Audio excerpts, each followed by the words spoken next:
professionals. Di ko nagtatay.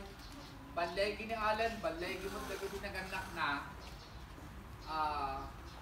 Naggraduar ni Allen, naggraduar na mo din, nagpakulahyo. Yaman kayo and congratulations katakwada.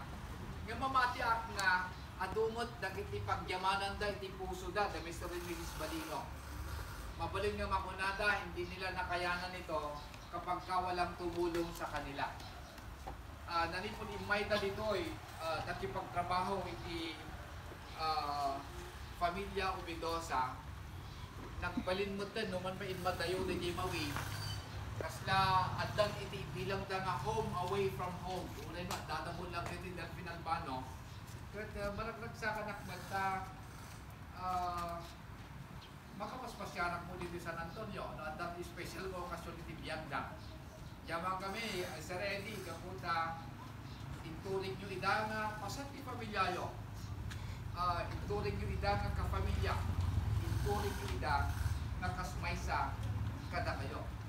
At maysa nga naging baglaunay nga witness hindi komunidad, hindi dahil nga kinapunta. Dahil na ibasa, wala nga verse na ito.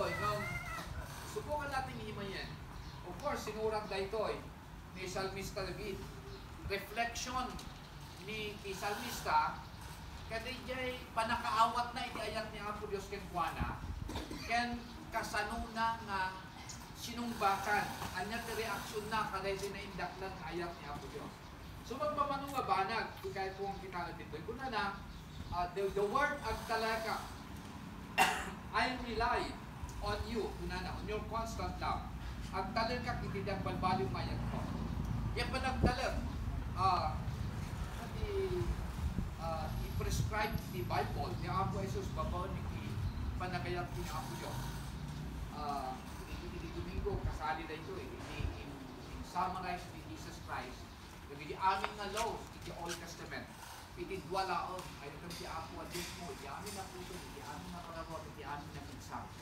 Hindi may katwa, ay ito, ipatang matao, akas ito panagayat mo, iti bagim. Iti panagtalag, panagayat mo, pagbaganat ko, iti amin na puso. Ang buk nga may salam mo, ti puso aning Allen, may sa ti puso tayo amin. Nung determino ti Bible, ay ito, si Apo at Diyos mo, iti amin na puso.